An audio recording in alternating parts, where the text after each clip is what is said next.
आपको हैकिंग करनी है, उसके लिए हैकिंग सीखनी पड़ेगी। तो हम स्टार्ट कहाँ से करें? तो आपने सुना ही होगा हैकिंग में काफ़ी सारे टूल्स होते हैं जिसकी मदद से हम वायरस बनाते हैं, मालवेयर बनाते हैं और दूसरे की डिवाइस पर अटैक करते हैं या फिर उसे डिफेंड करने की ट्राई करते हैं।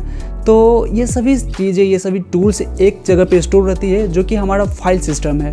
सपोज हम अगर इस फाइल सिस्टम को समझ ले तो हमारे लिए ईजी हो जाएगी कि सभी चीज़ें कहाँ पे स्टोर हो रही है, कहाँ पे जा रही है, कहाँ से आ रही है, तो हम काफ़ी अच्छे से इससे कनेक्ट हो पाएंगे। इसीलिए हम पहले लेक्चर में लिनक्स फाइल सिस्टम पे बात करने वाले हैं। सबसे पहले आपको अपने लिनक्स के टर्मिनल ओपन कर लेना होगा या फिर आप नॉर्मल अपना फाइल सिस्टम पे ओपन कर सकते हो।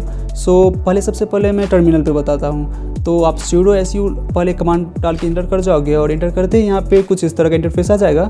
एंड देन आपको cd/ करना है। cd/ करने से स्लैश एक रूट डायरेक्टरी है और लिनक्स में होता है क्या कि ये जो स्लैश है ना, उसी के अंदर सारा फाइल सिस्टम होता है। जैसे विंडो में आपने C ड्राइव, E ड्राइव जो भी देखा होगा, उसका हर एक का एक अलग अलग ड्राइव बना हुआ है, लेकिन लिनक्स में ऐसा नहीं होता है। लिनक्स में स्लैश के अंदर ही सभी ड्राइव इंस्टॉल रहते हैं।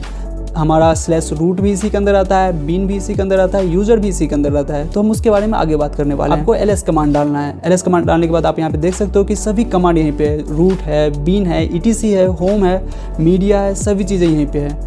और अगर यही चीज़ को मैं ग्राफिकल इंटरफेस में दिखाऊं तो आपको यहाँ पे फाइल सिस्टम पे क्लिक करना है एंड देन आपको यहाँ पे सभी चीज़ दिखाई देगी।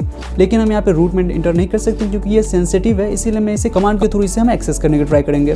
इस वीडियो में बस हम 2 ही 4 फाइल के बारे में बात करने वाले हैं। अगर आपको पूरा डिटेल में जानना है तो आप डिस्क्रिप्शन चेक करना, वहाँ पे आपको गिटहब का एक लिंक मिलेगा जहाँ पर आपको ये पूरा इमेज मिलेगा। यहाँ पे पूरा डिटेल में बताया गया है कौन फाइल क्या वर्क करती है उसका एग्जाम्पल के साथ। यहाँ पे सबसे पहला फाइल बीन का दिया गया है। तो बीन एक सिस्टम बाइनरी फाइल है और जो कि सिस्टम का इन्फॉर्मेशन को रखती है। अगर हम इसे छेड़छाड़ करते हैं तो काफ़ी प्रॉब्लम आ जाएगी।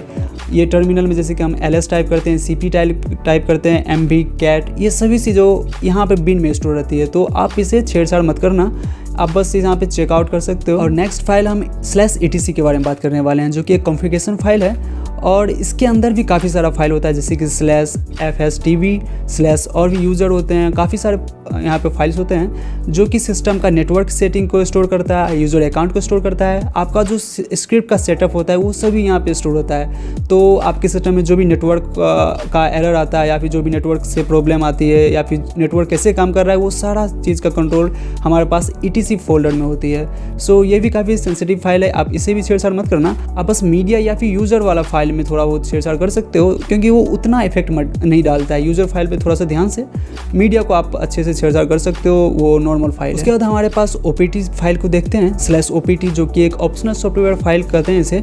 और जो हम थर्ड पार्टी ऐप जैसे कि क्रोम हो गया या फिर कोई थर्ड पार्टी ऐप हम डाउनलोड करते हैं वो यहीं पे स्टोर होता है, यहीं पे पूरी तरह से मॉडिफाई होता है, स्टोर होता है और हम इसे अच्छे से अपने अकॉर्डिंग मॉडिफाई कर सकते हैं। ज़्यादा इफेक्ट नहीं डालेगी और डालेगी तो ये थर्ड पार्टी ऐप पे डालेगा, आपके सिस्टम पे इसका इफेक्ट नहीं होगा। और हमारे पास 2 फाइल है जिसका /root/home जो कि यूजर रिलेटेड डायरेक्टरी है। और होम में हमारा पर्सनल स्पेस होता है, जो भी एक यूजर है उसका पर्सनल स्पेस होता है जिसमें डाउनलोड, सेटिंग्स, सिस्टम का सेटिंग, स्टोरेज, डॉक्यूमेंट, अपने हाइड फाइल्स, वो सारा चीज़ यहाँ पे दिखाई पड़ता है। कस्टम वॉलपेपर, वो सभी चीज़। रूट भी यूजर रिलेटेड डायरेक्टरी के अंदर ही आता है जहाँ पे पर्सनल होम फोल्डर रहता है, फुल एडमिन एक्सेस रहता है इस फोल्डर को और आइसोलेटेड फॉर सिक्योरिटी।